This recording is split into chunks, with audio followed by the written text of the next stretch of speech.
mwese aho muri hirya no hino mu gihugu turabaramukije kandi turifuriza kugira igitondo gihire, igitondo cy'umugisha aho muri hose. Twizere ko mwaramutse neza aho muri mu mpande zose z'igihugu. Turabaramukije, twizere ko Imana yabarinze mwaramutse neza. Uyu munsi turi tariki 5 z'ukwezi kwa gatandatu mwaka 2025.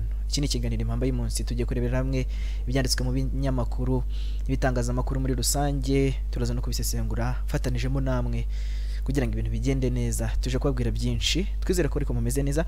Hanyuma uyu munsi tukaba tumaze kubwira ko ari itariki ya 5 z'ukwezi kwa gatandatu. Ibyo twabateguriye biraza kwibanda ku ngingo nkuru zirimo ko Perezida wa Repubulika Paul Kagame kuwa gatatu ku itariki ya 4 Kamena 2025 yasoje uruzinduko rw'iminsi 2 yagiriraga muri Algeria, aho yasinye amasezerano 11 y'ubufatanye hagati y'ibihugu byombi, no kuvuga u Rwanda ndetse na Algeria mu nzego zitandukanye. Turibuze kurebera hamwe turebe n'ibiki basinyanye, tuza kureba muri kiganiro impamba y'umunsi. Turaza kubwira kandi ko ku munsi wo ku wa 4 Kamena 2025, no kuvuga ni ku munsi w'ejo, ibintu ntabwo byari bimeze neza mu mujyi wa Kigali kubera ko hari umusore witwa Thierry w'imyaka 20 ukomoka mu karere ka Kamonyi yasimbutse ku nyubako yo kwa Makuza Peace Plaza. Muri iyo nyubako arasimbuka ahita apfa. Thierry ni umusore w'imyaka 20 yasanganywe urupapuro rwari rwanditseho ko ibibazo byo mu muryango aribyo byatumye yiyahura. Turaza kureba ibibazo byo mu muryango bituma umuntu yiyahura byiza kuri iki kigero ni ibibazo ki.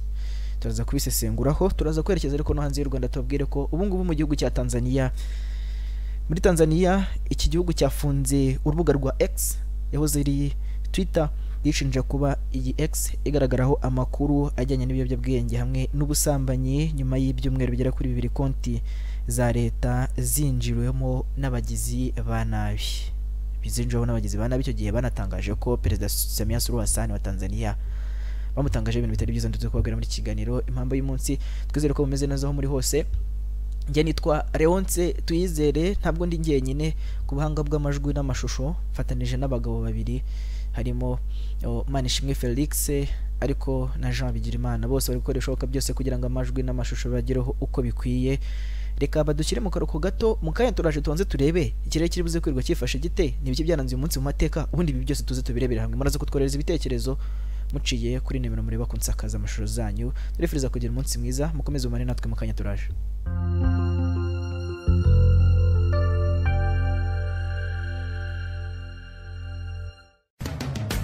Kora sport kandi mu buryo bukonogeye. Mega Global Market urahasanga G Vibration Plate, imashini ituma ukora sport utavuye mu rugo, ikomeza magufa, umubiri ukaba uri fit, ituma umubiri ubutoshye, ikamura ibinure bidakenewe. Kora massage y'ibirenge wawe mu rugo nta stress hakoreshejwe imashini zikoranye ubuhanga. Ibirenge biratondekara nyuma y'umunsi muremure waguteje umunaniro. G-Sport Massage irabikemura. Sibyo gusa, G-Leg Beautician nayo n'indi mashini yihariye, kandagiramo wicaye mu ntebe wawe maze amaguru yawe ahabwe massage y'igisimu. Izi mashini zose zihari ngo ubuzima bwawe bugende neza. Zibarize muri Mega Global Market mu mujyi wa Kigali. Hamagara nimero ya telefone ubona kuri ekara yawe cyangwa ubagurira kuri urubuga rwa internet.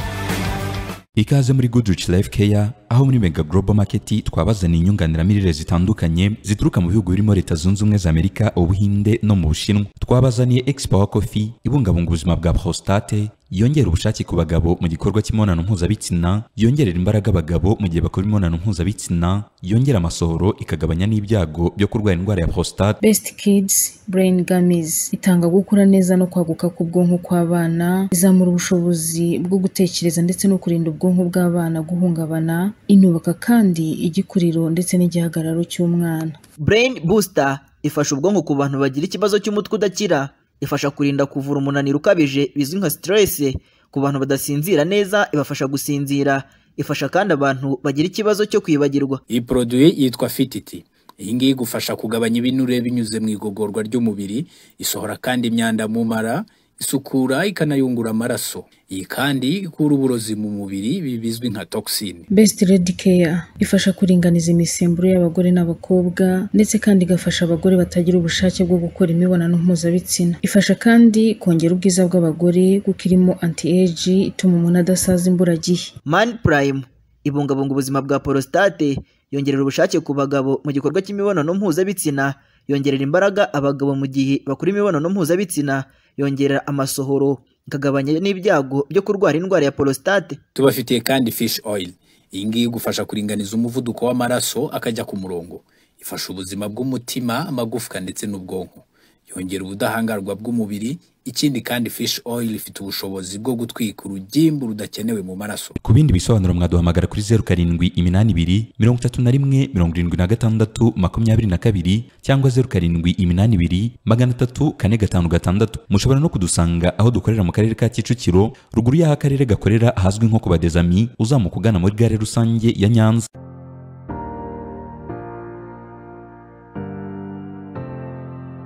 Mega Travel and Tourism Limited, igisubizo kubifuza kujya i Burayi, Canada ndetse no muri Amerika. Duhuza abacuruzi n'inganda, abifuza gutembera ndetse n'abifuza gutegura ibitaramo i Burayi, Canada ndetse na Amerika, bo bose turabafasha. Bifuza kwiga ni karibu kuko Mega yamaze guhabwa ibyangombwa byose byo kuba International Student Recruitment Center. Hari short courses, diploma, bachelors, masters ndetse na PhD mu mashami yose mwifuza. Tubafitiye kandi scholarship muri Canada, Europe ndetse no muri USA. Tubafasha gushaka visa zaba iz'igihe gito ndetse n'iz'igihe kirekire. Tubafasha kandi kubona amatike y'indege ndetse n'amahoteli. Tubafasha kubona akazi n'ibyangombwa byo gukorera i Burayi ndetse no muri Canada. Mutugane tubafashe gukabya inzozi zanyu. Dukorera mu mujyi wa Kigali mu karere ka Kicukiro, haruguru y'ibiro by'akarere ahazwi nko kubadezami. Ku bindi bisobanuro waduhamagara kuri nimero yacu ngendanwa 078 83 12 622. Wanadusura kandi ku rubuga rwacu wa3.megaglobalink.com. Mutugane tubafashe gukabya inzozi zanyu.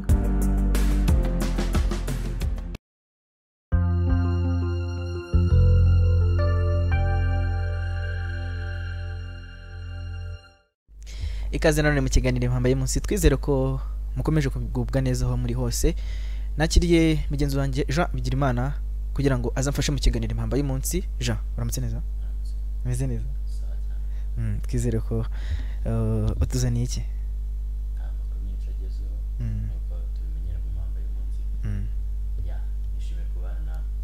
Mukanya tugiye kuzaja banza tubwire byaranze uyu munsi mu mateka, ariko mbere yaho reka tunze turebe ikirere kiribuze kwirwa cyifashe gito uyu munsi. Umunsi twitariki ya 5 Kamena mwaka 2025. Meteo Rwanda ni ikigo cy'igihugu cyiteganyagihe cyatangaje ko hagati ya saa 12 na saa 6 hateganijwe imvura mu ntara y'Iburengerazuba no mu turere twa Nyagatare, Gatsibo, Gicumbi, Burera, Musanze, Kirehe ndetse na Ngoma. Handi hasigaye nta mvura iteganijwe.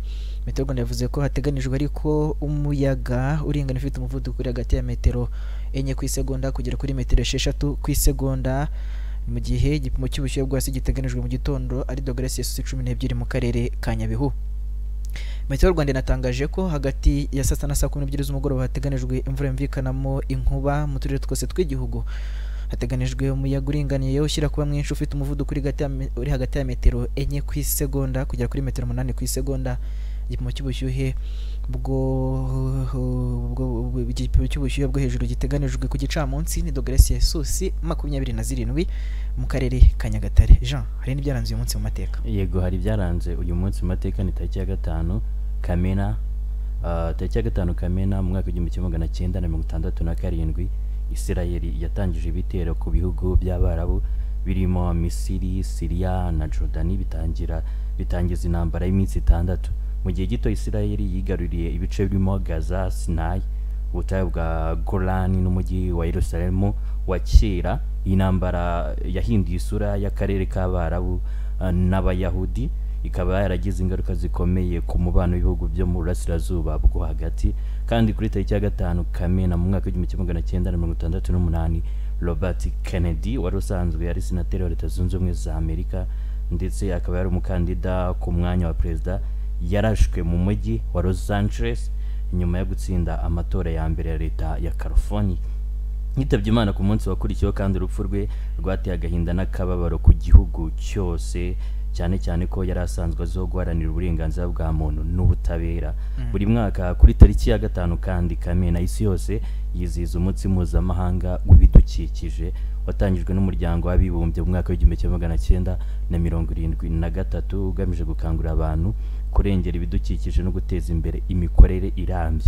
Mu mwaka w'2025 uyu munsi wizihijwe ku nshuro ya 51, ukaba ari ufite insanganyamatsiko igira iti kurwanya iyanduza rya plastique. tariki ya 5 kandi Kamena mu mwaka wa 2025. Nibyo ngibyo ahubwo ibi bijyanye no kurengera ibidukikije ubona ari ibintu bihagaze bite kuko ukurikije urumva umunsi n'umunsi mpuzamahanga w'ibidukikije buriya u Rwanda ruri mu bihugu bizi neza ibijyanye n'uko ibidukikije bifite akamaro bitewe n'uko u Rwanda rwanagiye rushyiraho ingamba zitandukanye zirimo gukoresha imodoka ziriya modoka zitangiza ibidukikije zikoreshwa n'umuriro w'amashanyarazi urabona ko imbaraga zagiye zishyirwamo u Rwanda rwagiye rushyira imbaraga mu bijyanye no gukoresha gaze n'ibindi bitandukanye ubona hakorwa iki kugira ngo ibidukikije n'ubundi bikomeze byitabweho kurusha uko byari bimeze Jean? Okay, Leonce iyo ugiye ureba uko iminsi imyaka uko igenda itambuka mu isi muri rusange mu bihugu by'umwihariko mu bihugu byateye imbere cyane aho usanga bafite inganda zirekura imyotsi myinshi ijya mu kirere usanga ibyuka bihumanya usanga hari ingaruka bigenda bigira duhere kuri ibyo bihugu ubwabyo ushobora nko kuvuga nk'Ubushinwa buriya buri mu bihugu Ubushinwa na hariya muri Amerika mu duce tumwe na tumwe tuba turimo inganda usanga hari ingaruka nyinshi bigenda biteza so ku munsi nk'uyu wo kurwanya ibikorwa cyangwa se ibyangiza ibidukikije ni ikintu kiba kigomba kwitabwaho cyane by'umwihariko reka twivugeho nk'abanyarwanda leta igenda itera intambwe zigiye zitandukanye usanga bari guca ibijyanye n'amasashi bari guca n'ibindi ibyo ari byo byose byakangikiye no gukoresha ibyo binyabiziga bisanzwe bidakoresha amaesanse kuko bishobora kurekura imyuka ihumanya ikirere so ni intambwe nziza tuba tugomba gutera kugira dusigasire iyi si yacu ibiri no kugenda izamuka mu iterambere u Rwanda ruri no mu bihugu bifite na minisiteri n'ubundi y'ibidukikije hanyuma nuko bimeze reka twanzike ibyo twategura muri kiganiro impamvu y'umunsi tubutse ko muri zo kohereza ibitekerezo byanyu turaza kubinyuzamo amaso dore kuri iyi nkuru ivuga ko Perezida wa Repubulika Paul Kagame ku wa gatatu ku itariki ya kane z'ukwezi kwa gatandatu 2025 yasoje uruzinduko rw'iminsi 2 yagiriye muri Algeria sinyana kandi amasezerano 11 y'ubufatanye bw'ibihugu byombi mu nzego zitandukanye umunsi wa mbere w'urwo ruzinduko Perezida Kagame akaba yaratumiwe na mugenzi wa Algeria Abdelmadjid Tebboune waranzwe n'ibiganiro byagarutse ku bijyanye n'ubutwarane bw'ibihugu byombi ndetse hakaba haranagarutswe ku bindi bitandukanye birimo ingingo zirebana n'akarere bamagana ukwivanga kw'amahanga muri politiki n'imibereho by'abanyafurika Perezida wa Algeria Abdelmadjid Tebboune akaba arashimiye uru ruzinduko abona nk'amahirwe akomeye yatumye bagirana ibiganiro byanatanze umusaruro yashimangiye ko yatumiye Perezida Kagame kugira ngo haganirwe ku buryo hakenewe kongera umuvuduko ubutwererane bw'ibihugu byombi by'umwihariko yavuze ko ibiganiro yajyanye na Perezida Kagame byibanze ku kureba ingamba zo kurushaho kwagura ubutwererane mu bya politike umutekano n'ubukungu umuco no gushyiraho uburyo bufasha kurushaho kwimakaza ubuhahirane bw'ibihugu byombi abakuru b'ibihugu bombi kandi banafashe igihe cyo kungurana ibitekerezo ku bibazo by'akarere ndetse n'iby'isi muri rusange aho aba bombi bashimangiye agaciro bahaye ihame ryo gukemura amakimbirane mu mahoro baboneyeho kandi kwamagana ukwivanga kw'amahanga muri politike n'imibereho by'umugabane wa Afurika bigira ingaruka zikomeye zirimo umutekano muke ubushyamirane buhoraho no gusahura imitungo kamere bya Afurika. Yego kuri iyo ngingo Perezida Paul Kagame ndetse na Tebboune bakaba barashyigikiye abaturage bo mu gace ka Saheli bashimangira uburenganzira bafite bwo kwihitiramo abayobozi binyuze muri referendum inyuze mu mucyo kandi yubahiriza amategeko mpuzamahanga bavuze kandi ko hakenewe gushyira iherezo ryihuse ku bitero bigabwa ku baturage ba Palestine ndetse no koroshya imiyoboro inyuzwamo y'imfashanyo kugira ngo uburenganzira bw'abaturage burusheho kubahirizwa Perezida Paul Kagame nawe akaba yaravuze ko ibiganiro yagiranye na Bwana Tebboune byari ibyubaka kandi bikaba byari bishingiye ku bucuti bwashinze imizi hagati y'ibihugu byombi yashimiye ubutwererane bw'ibihugu byombi n'uburyo bushyigikirana mu bijyanye no mu rubuga mpuzamahanga ku ngingo zirebana n'akarere ndetse n'izo ku rwego mpuzamahanga. Ku rundi ruhande u Rwanda na Algeria byasinye amasezerano 11 kuko ni isezerano amasezerano 11 y'ubufatanye mu nzego zirimo ikoranabuhanga guhanga imirimo, guhanga ibishya, ubutwererane mu kubaka ubukungu bushingiye ku ikoranabuhanga, guteza imbere ishoramari, kwimakaza inganda zikora imiti, no guherekeranya amahugurwa mu mirimo ndetse no hagati ya polisi. Mu yandi masezerano yasinywe harimo ajyanye n'ubufatanye mu itumanaho, ubuhinzi, amashuri makuru na kaminuza, ubushakashatsi mu bya siyanse, iterambere ry'ikoranabuhanga, ubwikorezi bwo mu kirere, ubutwererane mu rwego rw'ubutabera no gukuriraho visa abatunze pasiporo za diplomasi n'iza serivisi. Muri uru ruzinduko kandi byanahishuwe ko u Rwanda ruteganya gufungura ambasade yarwo mu murwa mukuru wa Algeria. Uretse amasezerano abayobozi batandukanye baherekeje Perezida Kagame banagiranye ibiganiro na bagenzi babo muri icyo gihugu. Abo barimo Minisitiri w'Ingabo Juvenal Mariza Munda waganiriye na mugenzi we General Saidi Chanekri na Minisitiri w'Ububanyi n'Amahanga w'Ubutwererane Olivier Nduhungirehe wanaganiriye na mugenzi we Ahmed Attaf. Minisitiri w'ikoranabuhanga na Innovation Paula Ingabire nawe yajyanye ibiganiro na mugenzi we Sidi Ali Zelouki, mu gihe umuyobozi w'urwego rw'igihugu rw'iterambere RDB Jaga Africa yaganiye n'umuyobozi mukuru w'ikigo gishinzwe guteza imbere ishoramari Omar Lekaj. Ku kibuga cy'indege mpuzamahanga cya Oral Bomtin, Perezida Kagame asoza uruzinduko yaherekejwe na Minisitiri w'Intebe Nadila Buri, Minisitiri w'Ububanyi n'Amahanga Ahmed Attaf, Minisitiri ushinzwe amashuri makuru na kaminuza n'ubushakashatsi mu bya siyansi Kamel Badai na Minisitiri w'ikoranabuhanga Sidi Ali Zelouki. Muri make nuko nguko bimeze. Ahangaha rero Perezida Tebboune ndetse na Perezida Kagame ubonye ko baganiriye byinshi bitandukanye. Agarutse ku bijyanye no mu gace ka Sahel hariya. Ahangaha niho habaye ibijyanye n'amahirwe y'ubutegetsi, aho ibihugu birimo Mali, Burkina Faso na Niger byagerageje gukora uko bishoboye byose kugira ngo bibe byaharanira ukwigira kwabyo, bikaba ibihugu kuko bifite ubwigenge. Byatewe nuko buriya bira bihugu byanagiye byirukana abarimo Ubufaransa. Birukanye Ubufaransa kuko Ubufaransa bavuga ko ari we mukoloni ndetse akaba n'umukoloni wo ku rwego rwo hejuru warakoronije bira bihugu. Aho rero ibihugu byagiye binengwa cyane n'amahanga bitewe nuko bagiye birukana nyine abazungu. Ubonye ko ibingibi Perezida Kagame ari nabyo yaganiriyeho na Tebboune. Ikindi umuntu yavuga kuri ibingibi ubonye ko banaganiriye ku buryo hajya horoshywa ibijyanye n'imfashanyo hariya mu gace kagaze muri Palestine. Biruka ko u Rwanda ruherutse no kohereza imfashanyo hariya buriya muri Gaza muri kira cyumweru cyashize.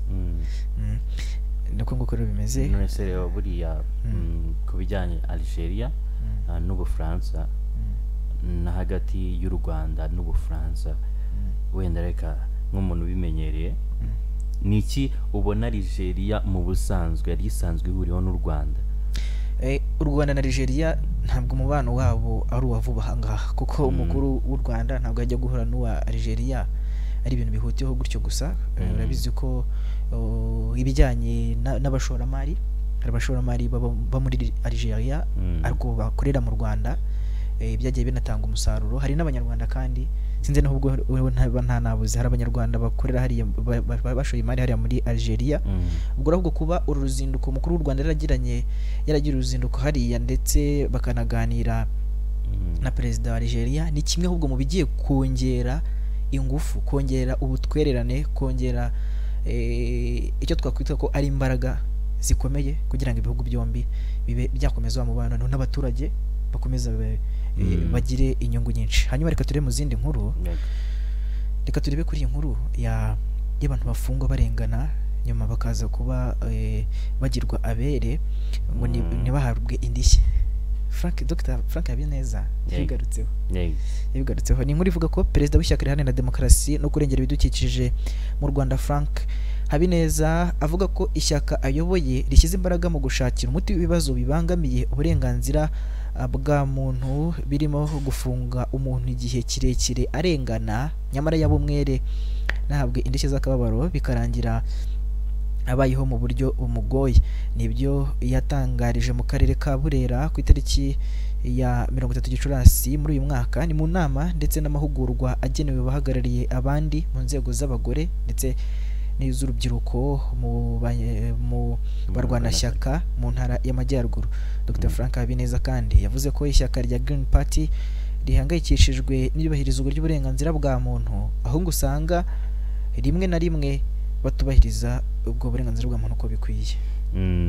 Kandi Frank Habineza yaragize ati icyo tugomba gushyiraho, yavuze ko bagomba gushyira imbaraga cyane mu bijyanye no kubahiriza uburenganzira bwa muntu nk'uko biri muri manifesto yacu, abantu usanga bafungwa igihe kirekire kandi badafite amadosiye, ugasanga umuntu amaze imyaka 2 afunzwe mu by'ukuri nta n'icyaha yakoze, cyangwa se ugasanga afungiwe ahantu hatemewe muri za transit center. Kandi yarongeye ati ibyo bintu turi kubyigaho cyane ku buryo byazavaho cyangwa se byavugururwa amategeko akubahirizwa. Transit center zo murabizi, niko yaravuze ati transit center zo murabizi ko tuzirwaye cyane, ndetse hari na gahunda zo yo kuzatanga ikirego kugira ngo zizaveho. Muri make yagarutse no ku mategeko agenga igihe umuntu akurikiranwa amara muri RIB mu zindi nzego z'ubutabera. Avuga ko rimwe na rimwe ayo mategeko atubahirizwa, ugasanga umuntu amaze igihe kirekire cyane aho adakwiye kuba ari, asaba ko hakorwa n'ubukangurambaga abaturage bakamenya amategeko abarengera. Iki kintu Dr. Frank Habineza yavuzeho ni ikintu ubona ute? Ariko ni ikintu, harimo ingingo zimwe na zimwe zikwiye kwigwa Leonze kuri ibi ngibi byo kuba hari iminsi ntajya numva ngo RIB ngo iri mu gihe cy'iperereza, ugasaba bafasha umuntu ngo ari muri 30 jours, iminsi 30 y'agateganyo, gufungwa iminsi 30 y'agateganyo. Ni rimwe na rimwe usanga iyo minsi 30 y'agateganyo iri no hari n'ikirenze, kuko hari n'igihe umuntu afungwa umwaka kandi ngo ari mu minsi 30 y'agateganyo. Ni ibintu biboshye. Yego, yafunzwe buri yafunzwe imyaka 2 kandi akiri mu minsi 30 y'agateganyo ngo hakiri gukorwa iperereza. Ibaze ese buriya iyo bagufunze iriya minsi bagita 30, iryo perereza rikaba bagasanga icyo cyaha ukaba umwere, ubundi ni iki leta muri make kugenera?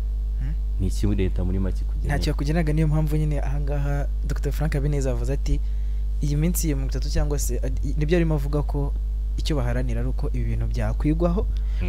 Dr. Frank Habineza ni n'umuntu ari mu ishyaka twavuga ko ritavuga rumwe n'ubutegetsi, kubera ko ari mu ishyaka ritavuga rumwe rivugwa rimwe n'ubutegetsi kubera ko riremewe mu gihugu. Iyo ritavugwa rumwe n'ubutegetsi ariko biba birapoze, ntago rivugwa rumwe, ntago bivugwa kimwe, ariko aba mu nteko yagiye atanga n'ibitekerezo byinshi bigiye bitandukanye muri ikijyanye no kugaburira abana ku mashuri. Ari mu bantu bazamuye ijwi kandi rikagera kure, ariko abantu nk'abo mu gihugu n'ubundi baba bakeneye. Ariko n'iki ngiki nacyo ni ikintu gikwiye kuba cyakigwaho cyane. Abantu reka baze kuduhamagara nabo baze kutubwira iki kintu Dr. Frank Habineza yavuzeho cyuko abantu bafunga iminsi 30 ariko ugasanga irarenze. Mukayana n'intanze urugero rwo kuri Titi Brown, izwi cyane nk'umubyinnyi, kuko ibyo byagiye bigaragara cyane ku mbuga nkoranyambaga. Aza kumara iyo myaka, niba nibuka neza, n'imyaka 2 yafunzwe igihe kingana n'imyaka, ariko aza kugerwa umwere ku cyaha yari aketsweho. Frank Habineza aragira ati ahangaha nibyo ho byari bikwiye ko umuntu yanahabwa indishyi z'akababaro, kuko yaba yarafunzwe igihe kirekire kandi nta cyaha afite. Ni ibintu mubona mute? Ese koko ni ibintu bihangayikishije? Tuza kwakira ubutumwa bugufi bwanyu, ariko muraza no kuduhamagara ku murongo wa telefone, ubundi mutubwire mutekereza iki kuri iki gitekerezo cy'uyu mudepite. Reka turebe ibindi bigezweho. Tunababwira ko Senateri Uwizeyimana Evode uyanenzeho mu karere ka Rubavu bakoresha imvugo izimije ya gogwe na goyi, bashaka kuvuga iby'amoko y'abahutu n'abatutsi, ndetse bakanabikoresha mu bijyanye n'inyungu zabo. Avuga ko ari ibintu bibi kandi bikwiye kuba byacika burundu. Yabigarutseho mu kiganiro itsinda ry'abasenateri bagize komisiyo y'ububanyi n'amahanga, ubutwererane n'umutekano yagiranye n'inzego zitandukanye muri kariya karere zifite mu nshingano mu bijyanye no kurwanya jenoside ndetse no guteza imbere ubumwe n'ubudaheranwa by'abanyarwanda. Jean, yego abasenateri bari mu bikorwa byo kugenzura uko ingamba zo kurwanya ingengabitekerezo ya jenoside zishyirwa mu bikorwa, imikorere n'uruhare by'amahuriro y'ubumwe n'ubudaheranwa mu guteza imbere ubumwe n'ubudaheranwa bw'abanyarwanda no kurwanya ingengabitekerezo ya jenoside no kugenzura uko abarangiza ibihano ku byaha bya jenoside yakorewe abatutsi bafashwa gusubira mu muryango nyarwanda, kumenya imbogamizi ziri mu kurwanya ingengabitekerezo za jenoside n'iziri mu guteza imbere ubumwe n'ubudaheranwa n'ingamba ziteganyijwe zo kuzikuraho. Senateri kandi Evode Uwizeyimana ari muri iyi komisiyo yavuze ko ari ibintu yaragize ati hari ibintu twari twarakomeje kumva byari byarakomeje kuvugwa muri aka karere harimo Gogwe na Goyi, ati abantu badasobanukiye abantu badusobanuriye ko ari ibintu by'amatiku n'ibintu by'inyungu, ati aho byari byarakomeje guhwihwiswa ko ati ni byinshi, ati twagiye twumva aho umuntu waba gushaka gutikura cyangwa se ufite ibyo ashaka kwikubira noneho agatangira kuvuga ko hari ikibazo cy'Abagogwe n'Abagoyi, ati izo kode zanyu ziteye iseseme, ati kandi twarabibasobanuriye, ati twarabisobanukiwe, ati tugenda twabyumvise. Yego Senateri Evode Uwizeyimana akomeza avuga ko barakomeje kumujijisha bakamubyinisha muzunga, ariko nyuma bamusobanurira ko uvuze Abagogwe abavuze Abatutsi, uvuze Abagoyi akaba avuze Abahutu. Yanaboneyeho gusaba abatuye aka karere gukorera hamwe bagasenyera umugozi umwe kugira ngo babashe kubaka igihugu gitera imbere. Umurinzi w'igihango Mudenge Boniface yunga mu rya Senateri Evode Uwizeyimana nawe yahamije ko uburyo buhishe bwo kuvuga ngo Gogwe na Goyi bavuga iby'amoko y'Abahutu n'Abatutsi byakoreshwaga n'abagambiriye inyungu zabo. Ati dushimiye ko ibintu bya Gogwe na Goyi mwabimenye, byaturyaga kandi mwabibonye neza munamenya n'imvano yabyo, byararemwe n'ababikoreshaga mu nyungu zabo bwite. Ibi twari bitwererewe. Ikintu cyansekeje tugitangira iyi nkuru ni umutwe bahaye iyi nkuru, ni umutwe iki kinyamakuru cya iyi nkuru, ati izo kode zanyu ziteye iseseme. Aya ni amagambo yavuzwe na Senateri Uwizeyimana. Ariko hano n'ubundi urabyumvishe, turabisomye niko yabivuze. Senateri Evode Uwizeyimana ni umwe mu bantu bakunze kurikoroza ku mbuga nkoranyambaga bitewe n'ibyo avuga muri Sena, ariko ashyira nyine ukuri kwinshi akabishyira ahagaragara. Ibintu bijyanye n'amoko ni ibintu byagejeje u Rwanda ahantu habi. Uretse ko turacyari mu minsi 100 yo kwibuka abacu bazize jenoside yakorewe Abatutsi. Rero ibintu by'amoko ni bibiri mu bintu nyine byatumye n'ubundi jenoside igerwaho. We agaragaza ko ari ibintu nyine bidakwiriye, ari ibintu bidakwiriye ibyo bya Gogwe na Goyi, ahagira ati ibi bintu bigomba gucika. Ariko nawe ushyize mu gaciro Leonce usanga nimba hari ahantu bagifite ibice bimeze gutyo ngo Gogwe na Goyi, ejo wazumva ngo uriya musozi n'uw'abantu wa Gogwe uriya n'uw'Abagoyi, Gogwe na Goyi, ukumva hari imisozi imeze gutyo.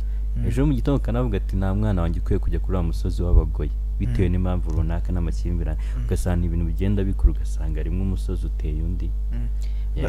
Ibintu by'amoko bigakomeza gukura, nyamara n'ibyo guverinoma y'u Rwanda nyine igenda yamagana cyangwa se byigenda irwanya. Ni nayo mpamvu habaho gahunda y'ubumwe n'ubudaheranwa. Jay, uyu Senateri Evode bivuga ko yakunze no kugaruka ku bintu bijyanye nawe, hari ibintu agiye avuga bikagenda bishyirwaho umurongo bijyanye no kuba harabaho ibyo guhisha kamera mu bihuru. Bivuga ko iki ngiki polisi yagikosoyeho. Hari n'ibindi bigiye bitandukanye.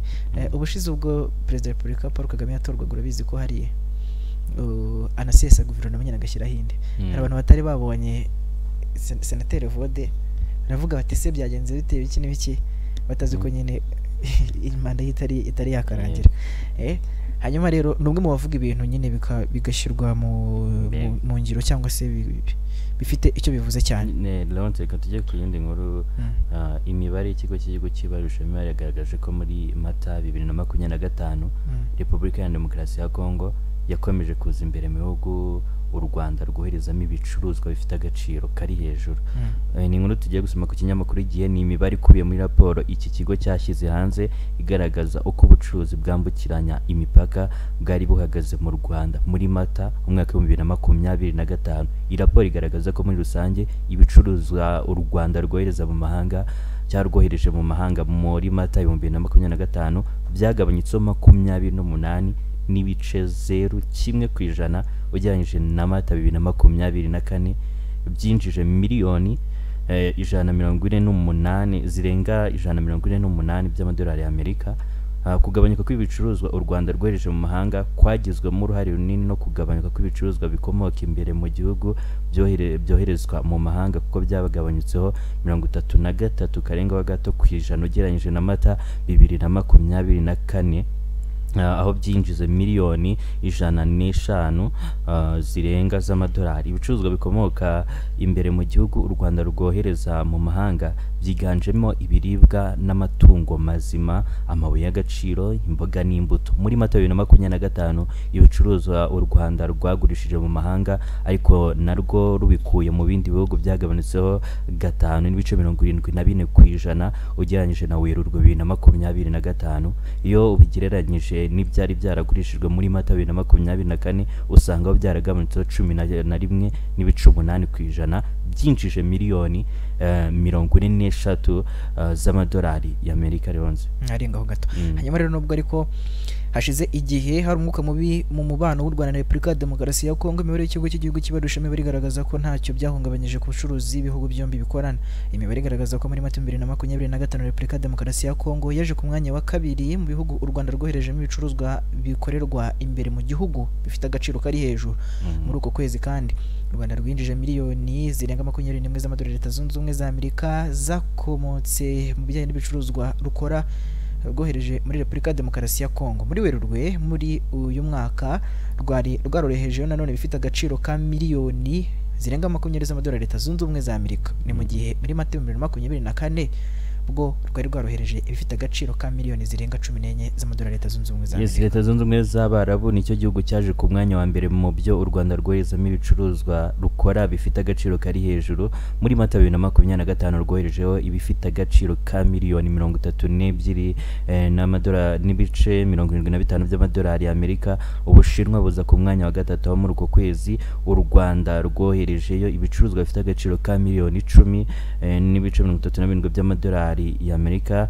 Muri Luxembourg rwohereje bifite agaciro ka miliyoni 4 n'ibice 35 by'amadolari y'Amerika. Na muri Pakistan rwohereje bifite agaciro ka miliyoni 3 n'ibice 24 bya Leta Zunze Ubumwe za Amerika. Muri Leta Zunze Ubumwe za Amerika hoherejwe ibicuruzwa bifite agaciro ka miliyoni 3 z'amadolari y'Amerika, mu gihe mu Bwongereza hoherejwe arenga miliyoni 2 z'amadolari y'Amerika. Naho muri Uganda rwohereza bifite agaciro karenga miliyoni naho 2 za Amerika.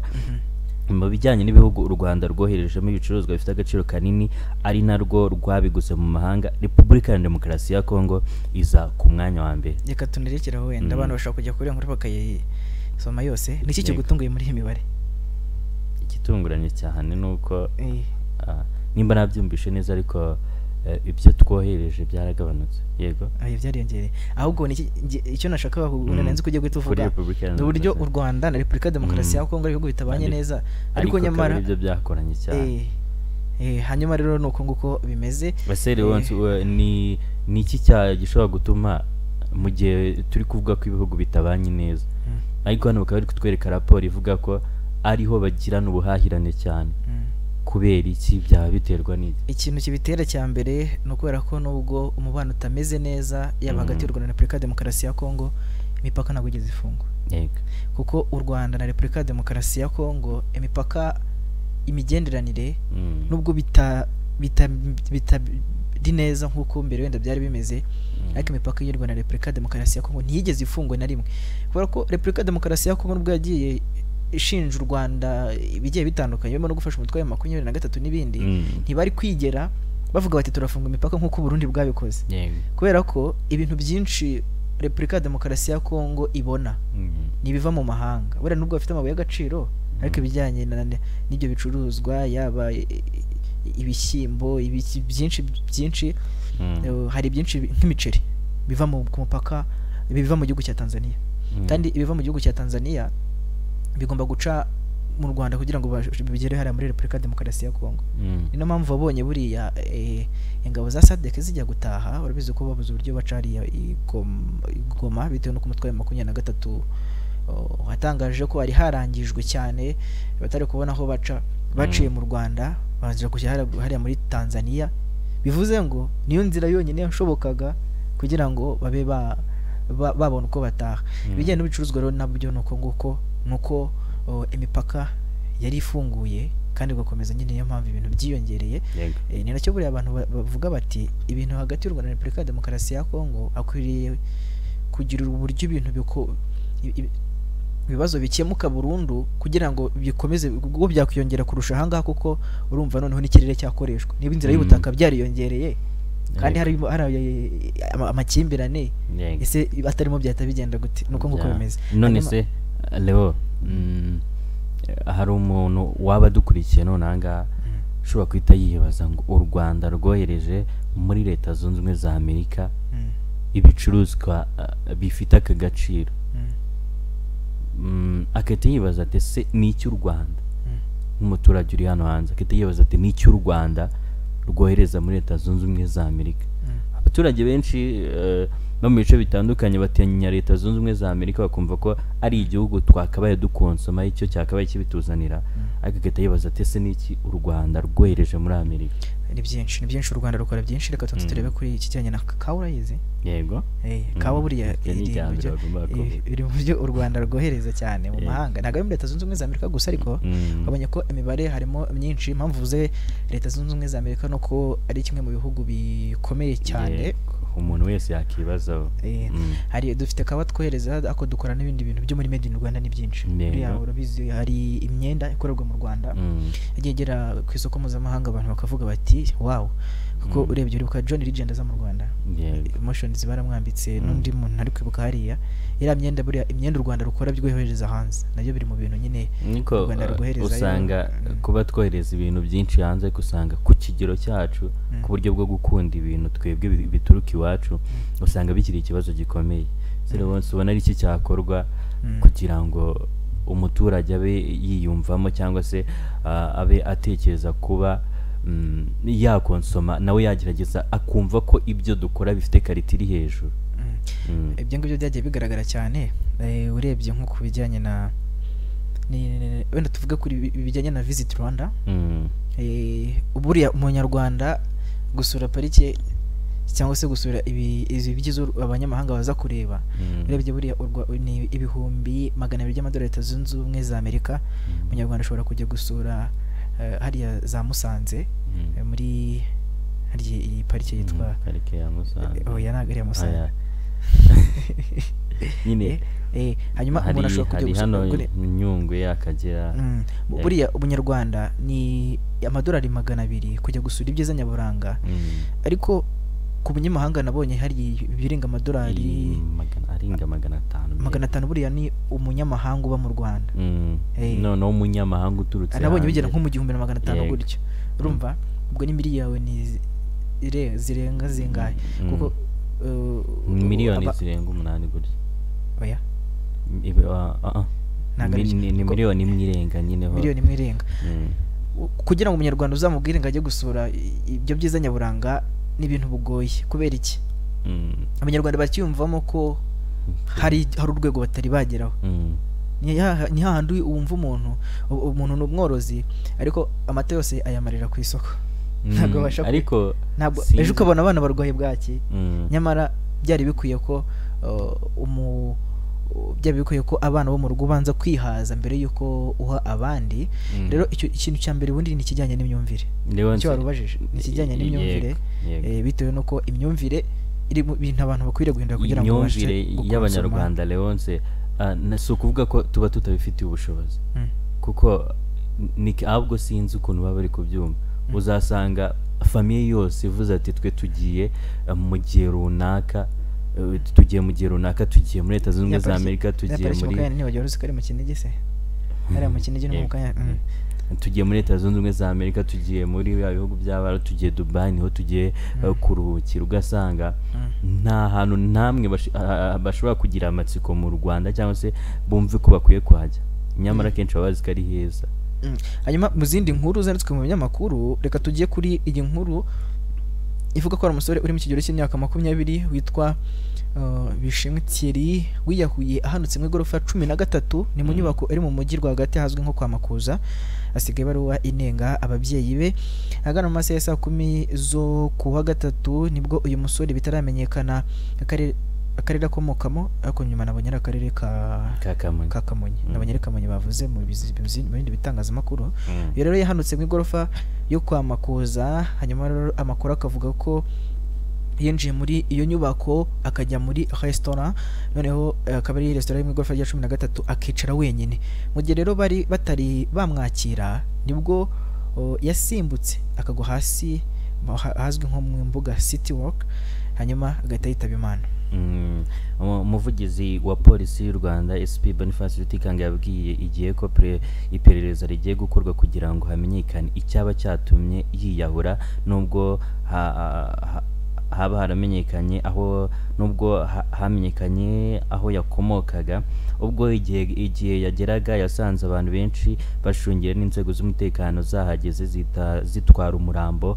Mu byo yari afite harimo telefone n'urupapuro. Urwo rupapuro yararwanditse kuwa 20 Gicurasi avuga ko arambiwe ubuzima abayemo, asaba imbabazi abo yahemukiye, ashimira bamubaye hafi, agaya ababyeyi be ko batamwitayeho, ndetse anabasaba ko bakwita kuri murumuna we. Umwe mu baturage twasanze aho byabereye ikinyamakuru cyasanze yego, umwe mu banyamakuru iki kinyamakuru cyasanze aho byabereye yagize ati twebwe rero twagiye kumva ikintu kiraturitse, turebye dusanga ni umuntu wikubise hasi, yari yambaye umupira n'inkweto, ipantaro, ariko twabonye ari n'umwana, ntabwo twamenye ko yiyahuye, ntabwo twamenye icyo yiyahuye azira. Undi yaragize ati umuntu wari aho yanyuze yamubwiye ko bagiye kubona umuntu wari uri aho yanyuze yamubwiye ko bagiye babona umuntu abanyuzeho yihuta ahita asimbuka.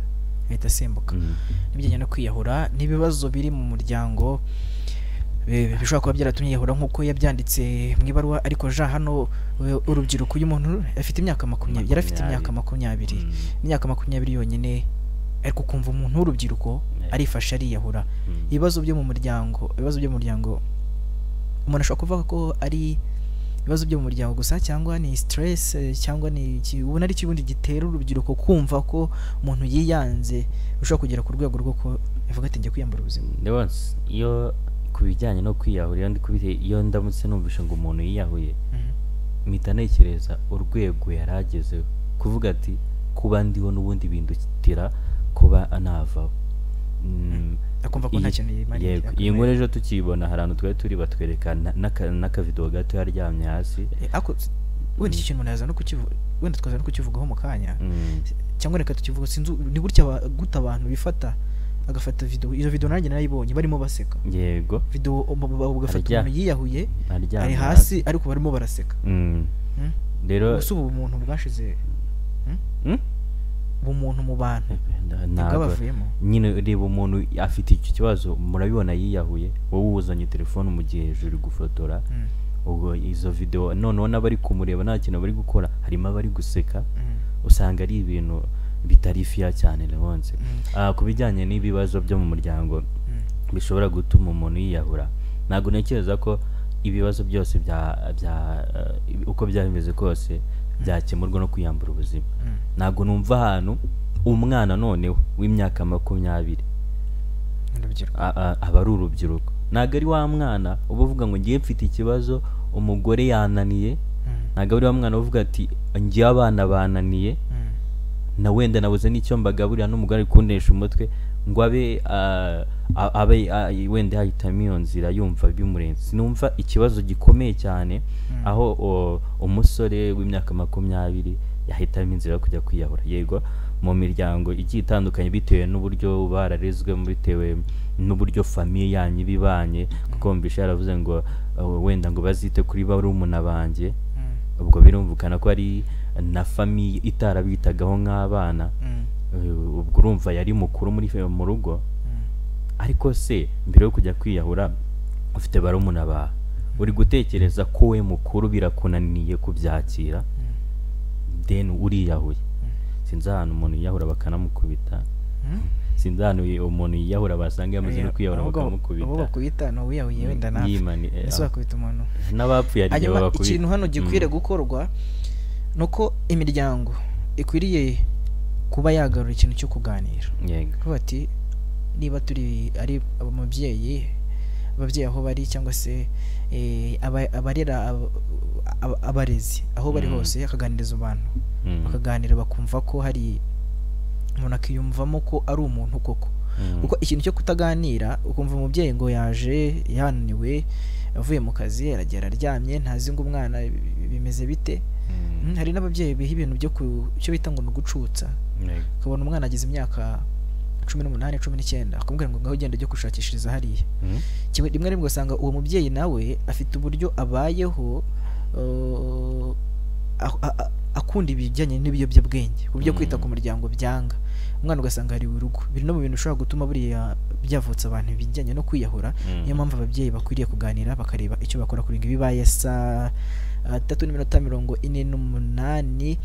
Mugenzi wacu Felix Manishimwe ari gukora ibishoboka byose kugira ngo amajwi n'amashusho bagireho uko bikwiye. Reka tumusabe adushakire akaruhuko kagufi, ubundi mu kanya tuze turebe ibiri kuvugwa hanze y'u Rwanda. Turaza kureba nko muri Tanzania nabonye X yafunzwe. Yego. Turaza kujya n'ahandi hirya no hino mu isi. Reka tunze dufate akaruhuko gato, ubundi mu kanya turaza kugaruka. Felix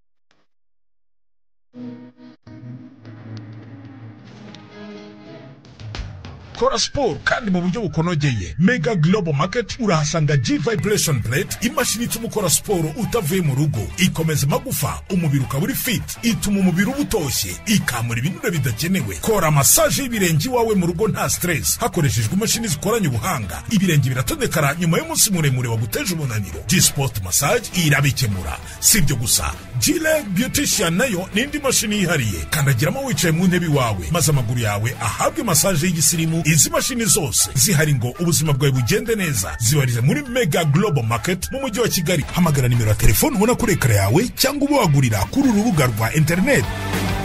Ikaze muri Goodrich Life Care, aho muri Mega Global Market twabazaniye inyunganiramirire zitandukanye zituruka mu bihugu birimo Leta Zunze Ubumwe za Amerika, Ubuhinde no mu Bushinwa. Twabazaniye X-Power Coffee ibungabunga ubuzima bwa prostate, yongera ubushake ku bagabo mu gikorwa cy'imibonano mpuzabitsina, yongerera imbaraga abagabo mu gihe bakora imibonano mpuzabitsina, yongera amasohoro ikagabanya n'ibyago byo kurwara indwara ya prostate. Best Kids Brain Gummies itanga gukura neza no kwaguka ku bwonko kw'abana, izamura ubushobozi bwo gutekereza ndetse no kurinda ubwonko bw'abana guhungabana, inubaka kandi igikuriro ndetse n'igihagararo cy'umwana. Brain Booster ifasha ubwonko ku bantu bagira ikibazo cy'umutwe udakira, ifasha kurinda kuvura umunaniro ukabije bizwi nka stress, ku bantu badasinzira neza ibafasha gusinzira, ifasha kandi abantu bagira ikibazo cyo kwibagirwa. Iyi produit yitwa Fititi. Iyi ngiyi igufasha kugabanya ibinure binyuze mu igogorwa ry'umubiri, isohora kandi imyanda mu mara, isukura ikanayungura amaraso. Iyi kandi ikura uburozi mu mubiri bizwi nka toxine. Best Red Care ifasha kuringaniza imisemburo y'abagore n'abakobwa ndetse kandi igafasha abagore batagira ubushake bwo gukora imibonano mpuzabitsina. Ifasha kandi kongera ubwiza bw'abagore kuko irimo anti-age ituma umuntu adasaza imburagihe. Man Prime ibungabunga ubuzima bwa prostate, yongerera ubushake ku bagabo mu gikorwa cy'imibonano mpuzabitsina, yongerera imbaraga abagabo mu gihe bakora imibonano mpuzabitsina, yongerera amasohoro ikagabanya n'ibyago byo kurwara indwara ya prostate. Tubafitiye kandi fish oil. Iyi ngiyi igufasha kuringaniza umuvuduko w'amaraso akajya ku murongo. Ifasha ubuzima bw'umutima, amagufwa ndetse n'ubwonko. Yongera ubudahangarwa bw'umubiri, ikindi kandi fish oil ifite ubushobozi bwo gutwika urugimbu rudakenewe mu maraso. Ku bindi bisobanuro mwaduhamagara kuri 0782 31 76 22 cyangwa 0782 304 mushobora no kudusanga aho dukorera mu karere ka Kicukiro ruguru y'aho akarere gakorera ahazwi nko ku Badezami uzamuka ugana muri gare rusange ya Nyanza.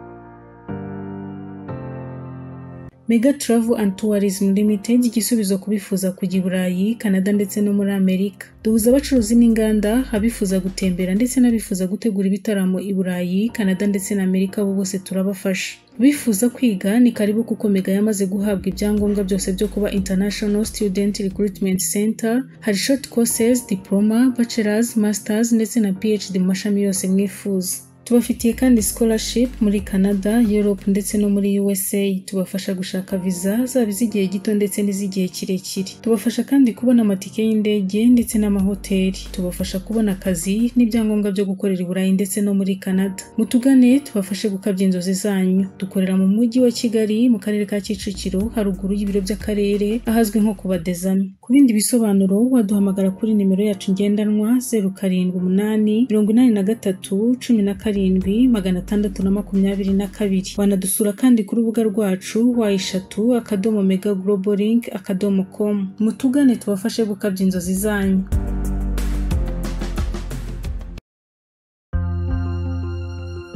Cyane maze ikiganiro abayobozi J ari inkuru somo kumva zirasekeje.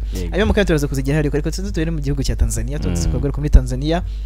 Igihugu cya Tanzania cyafunze urubuga rwa X bashinja kugaragaraho amakuru ajyanye n'ibiyobyabwenge hamwe n'ibijyanye n'ubusambanyi. Ni nyuma y'ibyumweru bigera kuri 2 konti za leta muri kiriya gihugu cya Tanzania zinjuyeho n'abagizi banabi. Ni mu gihe umwaka ushize X yari yatangaje ko itazongera gukumira amashusho ajyanye n'imibonano mpuzabitsina mu gihe cyose bayagaragaramo bayafashe babyumvikanyeho. Minisitiri rushinzwe itangazamakuru muri Tanzania yitwa Jerry Sila yabwiye televiziyo y'iki gihugu ko ibyo bikorwa binyuranije n'amategeko yabo.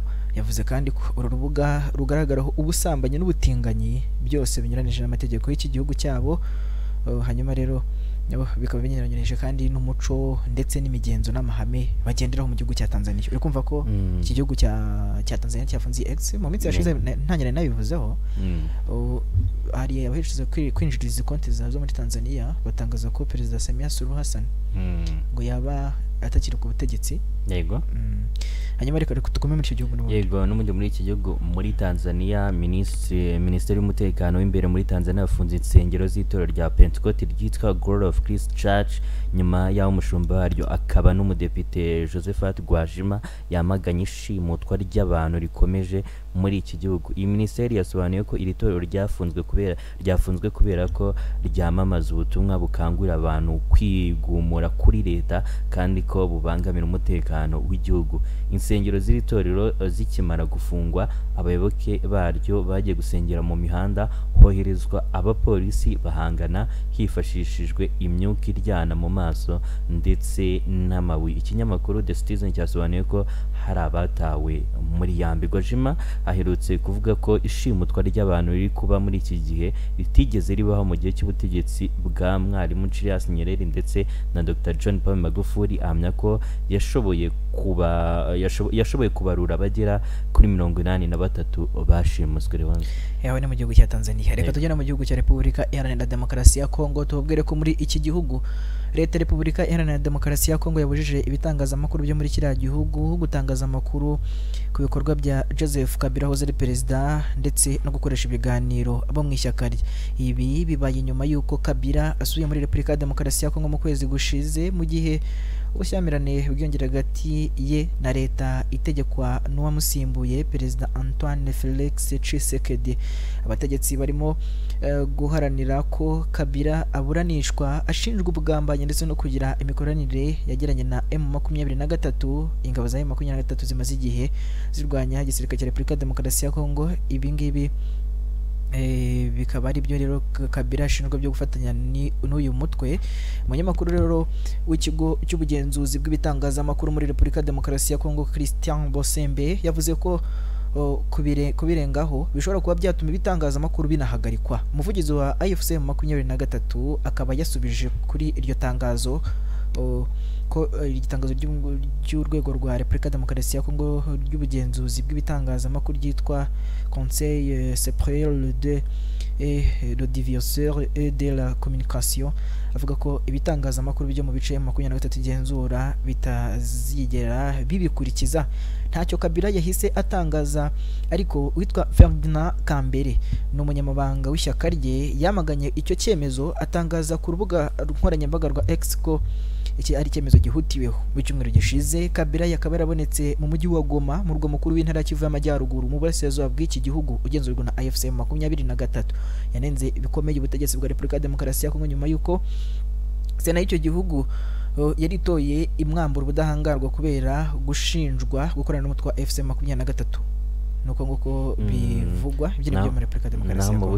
Ubuhinde bwereje abapolisi 160 mu butumwa bw'amahoro bw'umuryango w'abibumbye muri Repubulika ya Demokarasi ya Kongo. Abapolisi baba mu mutwe ushinzwe umutekano ku mupaka boherejwe kuri uyu wa 4 Kamena 2025 nyuma y'umuhango wo kubasezerera uwabaye kuwa 2 Kamena uyobowe n'umuyobozi wabo Daljit Singh Chaudhary. Daljit yagaragaje ko yizeye ko abapolisi bazakora akazi kabo neza nk'uko BSF yarinze umupaka neza, cyane cyane mu bikorwa byiswe Operation Sindori byo guhangana n'abanyapakistani byabaye kuva muri Mata ya kugeza muri Gicurasi 2025. N'icyiciro cya 18 cyoherejwe mu burasirazuba bwa Kongo kiyobowe na Kalesa Singh Meta. Umuvugizi wa BSF yasobanuye ko bazoherezwa mu mujyi wa Beni mu ntara ya Kivu y'Amajyaruguru. Mbere yuko abapolisi barizwa muri Kongo babanje guhabwa amahugurwa y'ibyumweru 11 arimo arebana n'amabwiriza ya MONUSCO, iby'ingenzi ku kazi bagiyemo, uburenganzira bw'ikiremwa muntu no kurinda abasivile bubashywe. MONUSCO ifite ingabo zirenga 10,000 zaturutse mu bihugu birenga 50 n'abapolisi barenga 2,000 baturutse mu bihugu birenga 20 bakorera mu ntara ya Kivu y'Amajyaruguru na Ituri. Muri Leta Zunze Ubumwe za Amerika, umusore w'imyaka 23 yafatiwe ku nzu ya Mar-a-Lago ya Donald Trump iri muri Leta ya Florida ashaka kuyinjiramo abeshya ko agiye kwigisha ijambo ry'Imana, ariko afite umugambi wo gushaka kugira Kai Trump umugore we. Uyu musore akaba yemereye polisi ko yashakaga kwinjira muri Mar-a-Lago kugira ngo yigishe ijambo ry'Imana ndetse anagerageze amahirwe yo kuba yashyingiranwa na Kai Trump, n'umwuzukuru wa Donald Trump ufite imyaka 18. Yafashwe n'abashinzwe umutekano ubwo yageragezaga kuba yakurira uruzitiro rw'inzu ya Trump mu ijoro ryo kuwa 2 rishyira kuwa 3, ahita atabwa muri yombi. Polisi yatangaje ko ari ubwa kabiri uyu musore afatiwe hafi y'inyubako ya Mar-a-Lago kuko mu ijoro rishyira kuwa 2 Mutarama 2025 nabwo yashatse kuhinjira. Ubu afungiye muri gereza yo mu gace ka Palm Beach, akaba ashinjwa rero icyaha cyo kwinjira mu nyubako y'abandi atabiherewe uburenganzira kuva Donald Trump arashwe ku gutwi muri Nyakanga 2024. Inzu ye ya Mar-a-Lago isigaye irindwa bikomeye. So kwigereza umusore ari kujya gutereta umwuzukuru wa Trump. Yego nagogeze ariko uretse kwirukanka genda gake nagogeze ujya gutereta nk'umwana wo mu bakire ngo bakubwire, ariko urumva bakuburire. Urumva ibyo bintu bibaho cyane, ntabwo byo byakubaho kuba bajya gutereta umwana mu Rwanda. Urwo rwego mu Rwanda batarageraho cyane nyine. Hari urwego uriho ariko hari n'abagusumbye. Urumva uretse kuba nabibona mu mamovi ntabwo birakubaho ngo numve ngo ngiye ngo numve ngo umusore runaka yagiye gutereta umukobwa yamwemeye, none ngo iwabo kubera ko ngo hari urwego bari ukumva hari abari kumuburira ngo ushatse wari kuri muntu, kuko ni ibintu ntarumva hano mu Rwanda ariko bibaho. ntabwo urabyo nari kukubaza nabi bitarakubaye. Ntabwo biramba bro. Narabyumvise ariko nyine ubutereta ukundana n'umuntu umwana iwabo ari barakishize cyangwa se bafite amafaranga arenze y'iwanyu bafite, ukajya gutereta ukajya guhengereza nyuma y'ibipangu cyangwa se ukajya ku ruzitiro akundi ugiye gupepera, uretse ugiye gupepera cyangwa se ugiye nko kumusuhuza, ariko abantu bakakubura akakubwira ati uri gukina n'umuriro aho batiri gukina n'umuriro bitewe n'uburyo baba baragafashemo nibaze noneho nk'umuntu uvuga ngo ngiye gutereta umwuzukuru wa Trump ariko ubwo nawe hari urwego ariho yego kubera ko buryo byo kuri uruzitiro rw'abandi ndabizi ko nawe ugiye gutereta umukobwa hari abutinya uzi ko utanabikora hari umukobwa utinya uzi ko utanabikora utapfa gutereta wenda birumvikana umusore runaka ashobora gutereta umukobwa nyine uciriritse wenda tubikoresha uciriritse ushobora kuba uri umusore uri ku rwego rwo hejuru ugatereta umukobwa uciriritse ariko abasore kubera ko akenshi nitwe dutereta birumvikana ushobora hari urwego butarageraho hari n'urwego utatinya reka abantu tubihera amakuru tubwire ibindi biri kuvuga hanze y'u Rwanda ni inkuru narimbanye muri Pakistan muri Pakistan umusore nayo ni umusore w'imyaka 22 muri Pakistan yatawe muri yombi azira kwica mugenzi we witwa Sana Yusuf imyaka 17 wamenyekanye ku mbuga nkoranyambaga amuhoye ko yamusabye urukundo akarumwima. Polisi yatangaje ko Amal Hayati yemereye ko yishe Sana Yusuf amusanze mu rugo Islamabad kuwa 2 Kamena 2025 amuhoye ko yamusabye ubucuti mu bihe bitandukanye umukobwa akabyanga ndetse akaba yaragerageje no kumwegera ariko agakomeza kumubera ibamba. Polisi yavuze ko umusore yinjiye mu rugo rwe ku ngufu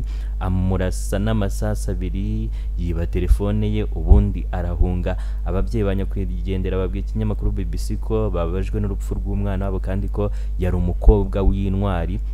Ababyeyi bavuze ko nyakwigendera atigeze na rimwe avuga ko kuwamwishe cyangwa akomoze ku myitwarire ye n'ibindi. Reka dusoreze noneho mu gihugu cya Korea y'Epfo turebe icyo kiri kuhavugwa mu gihugu cya Korea y'Epfo. Tubabwire ko nyuma y'uko ibyavuye mu irora ry'amatora y'umukuru w'igihugu muri Korea y'Epfo bigaragaje ko Lee Jae-myung yatsinze mu butumwa yashyize ku mbuga nkoranyambaga ndetse n'ubwo yageneye abantu yarahiriye kwimakaza ubumwe ndetse no guhuza abaturage. Komisiyo y'igihugu y'amatora muri Korea y'Epfo yagaragaje ko nyuma y'amatora yabaye ku 3 Kamena cyangwa se yari mu ishyaka ritavuga rumwe n'ubutegetsi ari we watsinze ku majwi 49.42%, yarangiza agakurikirwa n'abandi barimo Kim Mon-so n'amajwi 41.15%, mu gihe Lee Jung-seok bagize amajwi 8.34%. Lee w'imyaka 61 akaba yaratsinze amatora nyuma y'uko uhuza ari perezida Yoon Suk-yeol yagujwe ku mirimo ye azira amategeko akazi yari yashyizeho. Yoon Suk-yeol yari yateje imvururu za politike zamaze amezi arenga 5 bikaza guteza impagarara mu baturage n'abanyepolitike bakatavuga rumwe n'ubutegetsi bavuze ko agamije gucamo ibica bene igihugu. Mu bijyanye n'inshingano za perezida mushya, Lee avuga ko afite akazi ko kongera guhuza bene igihugu ndetse no kubungabunga umubano na Leta Zunze Ubumwe za Amerika. Ikinyamakuru cya BBC cyatangaje ko Lee yanenze bikomeye perezida mubanjirije avuga ko atazemera hari na rimwe ko iki gihugu cyajya mu kaga, yemeza ko manda ye izibana ku mahoro ndetse no guca amacakubiri. Nuko nguko bimeze. Reka tunasoreza Jean. Yego. Dushimira abo twabanye.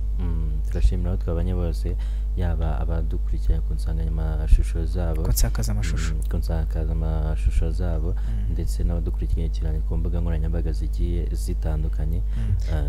Turashimira cyane kandi Felix Manishimwe wakoze ibishoboka byose kugira ngo amajwi n'amashobagiro uko bikwiye. Njye nitwa Tuyizere, nitwa Jean Bigirimana. Turifuriza kugira umunsi mwiza, muhe muronke mu byo mukora byose. Ku munsi w'ejo kuva 3 kugera 4 tuzaba tubagezaho bizaba bigezweho. Mugire umunsi mwiza.